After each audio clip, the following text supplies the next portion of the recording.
It's reported there on this Independence Day that Donald Trump is rumoured to be announcing his candidacy for the 2024 US election. That could happen today. Yes, sources say the former president's eager to announce his intentions much sooner, but he'll only be able to do so on his own social network, Trust Social, as of course he's banned from Twitter, Facebook and Instagram.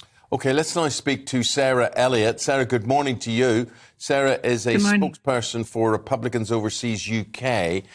What do you think, Sarah? Do you think he'll run? I think it's looking more and more that way.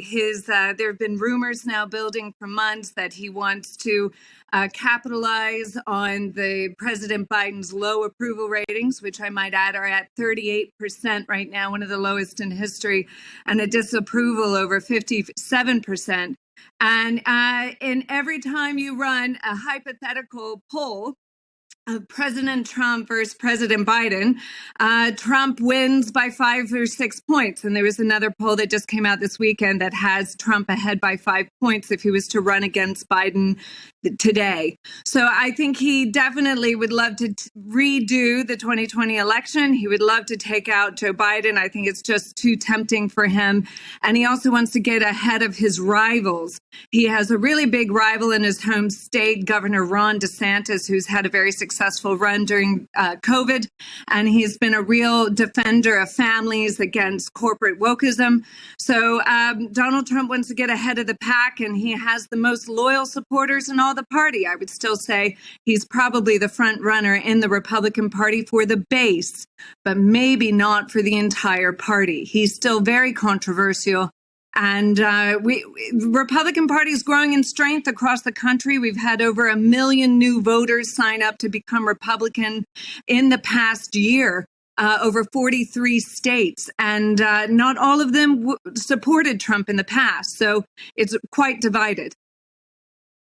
Within the party, then, some disillusionment with Trump. Not obviously his hardcore will always support him, but these January the 6th hearings have to be problematic for the Republicans because they are hugely serious allegations being made. Trump coming across as really trying to get control of the steering wheel, trying to throttle a Secret Service operative, trying to get rid of metal detectors to allow people with weapons to come through to his speech, endorsing violence against the vice president. I mean, these are not small matters. No, but the January 6th hearing is a partisan witch hunt viewed by Republicans. They weren't allowed to choose which Republican congressional members were on the panel. And of course, January 6th was awful. No denying that at all.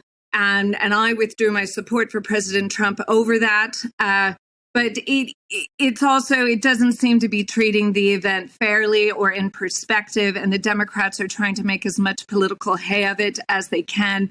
So I would say for Republicans, we're largely ignoring those hearings. Yeah, how come the congressional hearings and the revelations there haven't damaged him? Because I think it's all baked in the cake, and it's already damaged him to the extent that it can. I mean, people like myself who did support the president and withdrew it after January 6th, that's already been done and happened. This is kind of just kind of rehashing the past. There are no new revelations really that could, I think, alter the opinions of those diehard supporters who saw President Trump as their pit bull, their defender, their arch defender. And if anything, these hearings are making it sound like he wanted to be there and wanted to be with his base and his real arch defenders even more so. So, it's just one of it's Washington theater. It's, it's politics at its partisan finest. Life, it's incredibly important. It's not a reality TV show, and we'll watch with bated breath to see how it all pans out. Thank you so much for joining us, Sarah Elliot, spokeswoman for the Republicans Overseas UK. Thank you. Thank you.